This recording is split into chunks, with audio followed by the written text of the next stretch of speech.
Department seizes more guns than any city in the country. Just last year, 7,400 guns seized by the Chicago Police Department. I want you to take a second and think about that. 7,400 guns seized. Every single year, more than any other in the country. The fact is, every one of those is an armed confrontation with the criminal. And our officers put themselves in jeopardy to try to make a difference, to take these guns off the street, and we brought just a couple of them here today to make a point.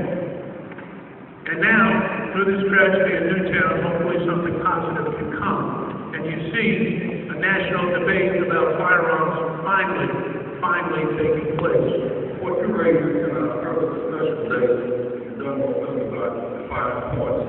People who watch this want to hear those 5 points. I think that there's a middle-of-the-road solution to what happens here in this country. The gun advocates, rightfully so, cling to the Second Amendment. But the Second Amendment says that you have a right to bear arms. Yeah. But we all know, as reasonable people, that doesn't mean hand grenades and rocket launchers. Right. So the question becomes, where do we draw the line? And my contention is that military-grade weapons, like AK-47s, magazines that carry up to 100 bullets in these drums, have no place in a civilized society.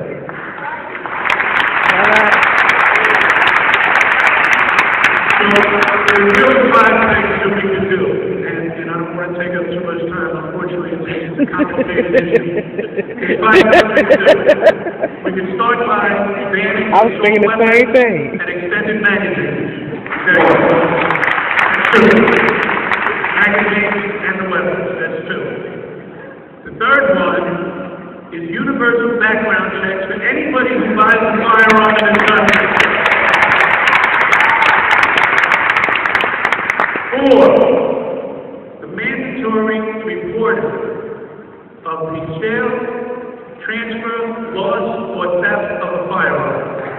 All right. Because what happens here in the state of Illinois is that you have an FOID card, and you can walk into a gun shop and buy 10 handguns, walk out the door, and do whatever you care with them with absolutely no accountability. That's not gun control. That is not telling somebody you can't own a firearm. What that is putting accountability on the gun owner. Yeah. So that's 4 points. The last point is a significant one. Mandatory minimum sentencing for illegal gun possession. Illegal gun possession. And the reference I submit to you is that all 5 of these points are reasonable. They do not tell somebody that you cannot own a firearm. But what it does is it's going to prevent the legal sale of a firearm and the illegal transfer into the gangbangers' hands that's wreaking havoc in our urban centers across the country. Because it's happening everywhere.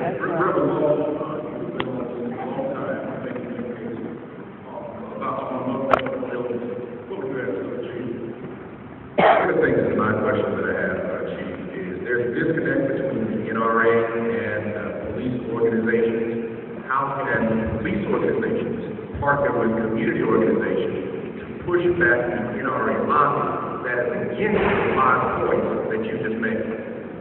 That's a movement that we're undertaking today, Reverend. The NRA is very critical of me. And as I like to point out, I'm proud of my friends and I'm proud of my critics, too. The fact is, they don't see any reasonability in gun laws.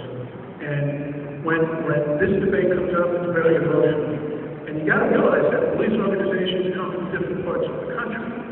And believe it or not, representatives from other places besides Chicago have different views on gun control.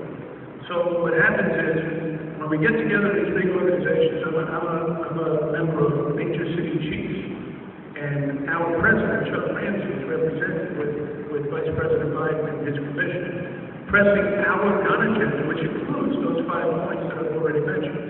And it's fascinating to watch when we have the discussion among ourselves, how people from different parts of the country will sit there silently and then come up afterwards and say,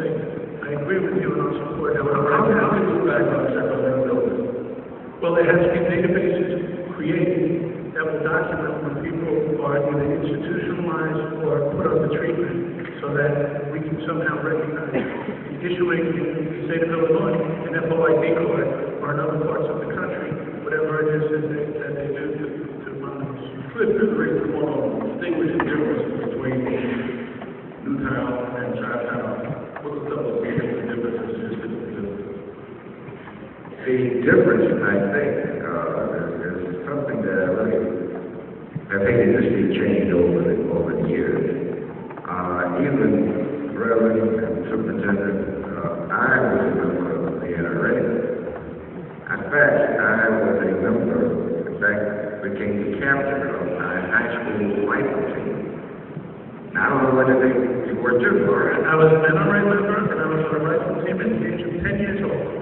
And what did they teach you? They teach you taught you gun safety and all the other things. Now the NRA seemingly now has the reputation of simply pushing guns. So if that's what they're doing, they've totally changed. Before, they used to be great. The reason I separated my membership from them, I became a distinguished rifleman. In fact, Chief won the city championship. But after King's death, and there was the unrest, the civil unrest there in Chicago, when then Mayor Daley said, shoot to kill. And the NRA backed that. I said, well, I can't back the NRA anymore. But they seem to have changed. It would help a lot if they did the same thing in the school that they used to do. Now, whether they still do that, I don't know. But I think that would make a big difference. But what you said, Reverend, was about the mental health situation. I think that is so important. And let me say this, the gun shows. I don't know when you mentioned the gun shows, but that is one of the worst things. We can't do something about the gun shows, where anybody with money can just sell a gun to somebody who may have just come out of a mental institution. I mean, even broken out. That's right. People are sick. Yes, yes.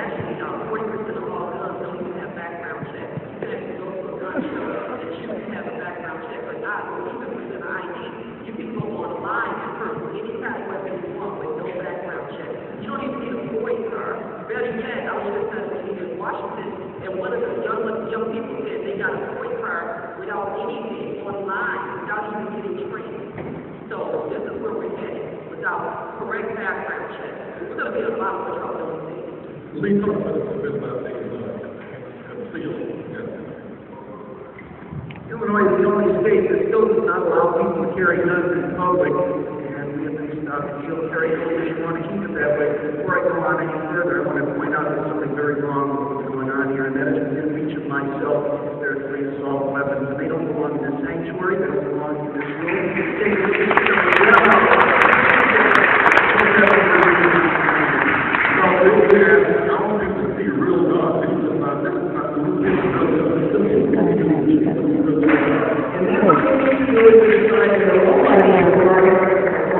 They will not help them carry them in the street. They will not help them anywhere where there are people they love and care about. That should be everywhere. I'm going to ask them to get the guns out of the school, get the guns out of their lives.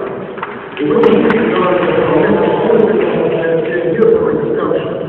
Mrs. McNabb, she's making the case that all the movement of the killings of these 96% of the movement still done. And with the kid that killed James Wilson, for example, said that he was to talk about 22 under a mattress, and he got a 22 pistol, not one of these, to be macho, and then an altercation took place, and then once they got killed.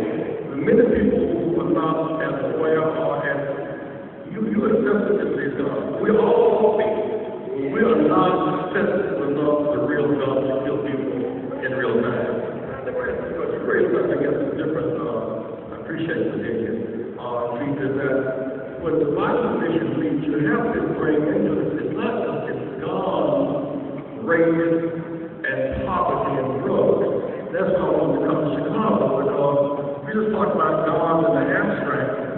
Don't discuss the impact of race, poverty, and drugs. You will have missed what's happening in Chicago in some real sense. Yeah, that's absolutely true. And with that goes, gang violence and breakup of the family unit, where kids are looking for someplace to belong, and they end up going to the wrong place rather than the right place, like family. So,